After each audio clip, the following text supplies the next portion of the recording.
ಸುಮಾರು 60 ಎಕರೆಯಲ್ಲಿ ಆವರಿಸಿಕೊಂಡಿರುವ ಈ ವಿಧಾನಸೌಧ 1951ರಲ್ಲಿ ಇದರ ಕನ್ಸ್ಟ್ರಕ್ಷನ್ ಶುರುವಾಗಿ 1956ರಲ್ಲಿ ಕನ್ಸ್ಟ್ರಕ್ಷನ್ ಮುಗಿಸ್ಬಿಟ್ಟಿರ್ತಾರೆ. ಸುಮಾರು 150 ಫೀಟ್ ಎತ್ತರವನ್ನು ಇದನ್ನು ಕಟ್ಟಿದ್ದಾರೆ. ಇಲ್ಲಿಂದಲೇ ಇಡೀ ಕರ್ನಾಟಕ ಸ್ಟೇಟವನ್ನು ಆಪರೇಟ್ ಮಾಡ್ತಾರೆ. ಕರ್ನಾಟಕ ಲೆಜಿಸ್ಲೇಟಿವ್ ಅಸೆಂಬ್ಲಿನೂ ಇದ್ರ ಒಳಗಡೆನೇ ಇದೆ. ಅಲ್ಲಿ ಸುಮಾರು ಮಿನಿಸ್ಟರ್ಸ್ ಬರ್ತಾರೆ. ಡೈಲಿ ಪಾಲಿಟಿಕ್ಸ್ ಡಿಸ್ಕಸ್ ಮಾಡಿ ಮಿಲಿಯನ್ಸ್ ಜನರ ಫ್ಯೂಚರ್ನ ಡಿಸೈಡ್ ಮಾಡ್ತಾರೆ. ಸೊ ಹಾಗಾಗಿ ಇದರ ಇಂಪಾರ್ಟೆನ್ಸ್ ನಮ್ಮ ಜೀವನದಲ್ಲಿ ತುಂಬ ಇದೆ. ಬನ್ನಿ ನೋಡೋಣ ಈ ಭವ್ಯ ವಿಧಾನಸೌಧವನ್ನು.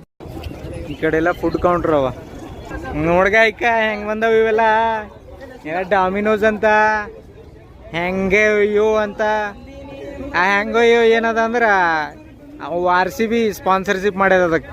ಅದ್ರ ಸಲಕ್ಕೆ ಅದ್ರೊಳಗೆ ಒಂದೆರಡು ಐಸ್ ಕ್ರೀಮ್ ತಿಂತೀವಿ. ಖರೆ ರೊಕ್ಕ ಇಲ್ಲ ನಂಬಲ್ಲಿ ಏನು ಮಾಡ್ರಿ.